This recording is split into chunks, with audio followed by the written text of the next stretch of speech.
বিসমিল্লাহির রহমানির রহিম।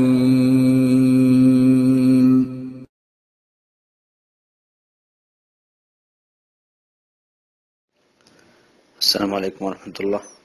আমাদের একজন ভাই প্রশ্ন করেছেন যে ওনার ছেলে,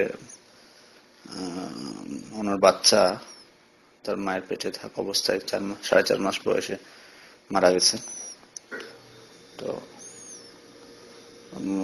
তার জানাজা পড়েননি, এখন কি করবেন উনি?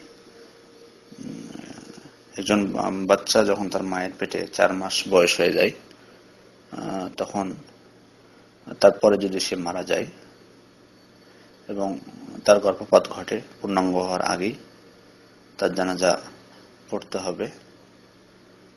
কারণ রাসূল সাল্লাল্লাহু আলাইহি ওয়াসাল্লাম বলছেন, আসিক্তু ইউসাল্লা আলাইহি ওয়া ইউদা লিওয়ালিদাইহি বিল মাগফিরা ওয়ার রাহমা। অর্থাৎ অকালে গর্ভপাত ঘটা বাচ্চা অথবা অপূর্ণাঙ্গ বাচ্চা যখন তার মায়ের পেট থেকে তার গর্ভপাত ঘটে তখন তার জানাজা পড়তে হবে এবং তার পিতামাতার জন্য মাগফিরাত এবং কল্যাণ কামনা করতে হবে। হাদিসটি ইমাম আহমদ, আবু দাউদ এবং তিরমিজি বর্ণনা করেছেন। শেখ আলবানী হাদিসটিকে সহিহ বলেছেন। আমি এর আগেও উত্তর দিয়েছি এই মাসআলার, কিন্তু আপনার আবার দিচ্ছি।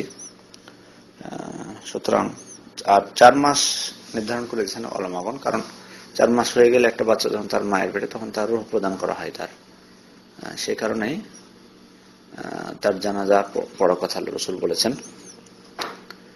এখন যদি জানাজা তার না হয়ে থাকে তাহলে এখন পড়ে নিতে পারবেন, তার কবরে তার জানাজা পড়ে নিতে পারবেন, কোনো সমস্যা নেই।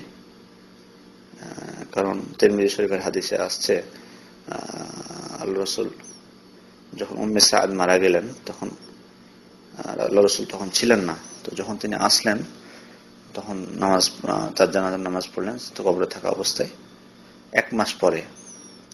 এই কারণে বিদ্বানগণ বলেছেন যে 1 মাস পর্যন্ত পড়া যায়, কিন্তু সঠিক কথা হলো যে শুধু 1 মাস না, যদি তার 2-3 বছরও যদি তার জানাজা না পড়া হয় থাকে তাহলে পড়া যাবে, কোনো সমস্যা নেই।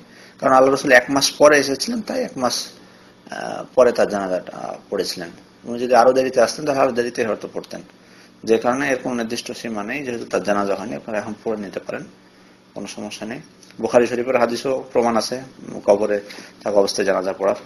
ইবনে আব্বাস বলছেন যে আল্লাহ রাসূল একটি কবরের নিকট দিয়ে যাচ্ছিলেন, তো দেখলেন একটি কবর, তো উনি জানতেন না যে এটি কখন দাফন করা হয়েছে। তো বললেন যে মান দুফিনা হাযা, এখানে কাকে দাফন করা হয়েছে?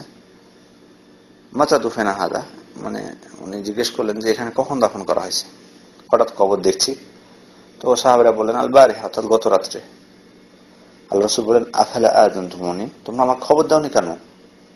ক্বালু দাফান্নাহু ফি যুলমাতিল লাইল, তারা বললেন যে আসলে আল্লাহ রাসূল আমরা তো তাকে রাতের অনেক অন্ধকারে মাটি দিয়েছি, ফাকারিহনা নুকিদাক, ওইজন্য আমরা অপছন্দ করলাম যে আপনাকে না হয় না ডাকি এ সময়। তো ইবনে আব্বাস বলছেন ফাকামা ফাসাফাকনা খালফাহু ওয়া আনা মিনহুম ফাসাল্লা আলাইহি, অর্থাৎ তারপর আল্লাহ রাসূল দাঁড়িয়ে গেলেন নামাজের জন্য, জানাজার জন্য, আমরাও পিছনে দাঁড়ালাম। ইবনে আব্বাস বলছেন আমিও ছিলাম সেখানে, আল্লাহ রাসূল তার জানাজা পড়লেন। তো কবর দেওয়ার পরও জানাজা পড়া যায়, এই হাদিসটি তার প্রমাণ। বুখারীর 1321 নম্বর হাদিস। অতএব আপনার বাচ্চার যেহেতু জানাজা হয়নি সেহেতু পড়ে নিতে পারেন, কোনো সমস্যা নেই। আসসালামু আলাইকুম রহমতুল্লাহ।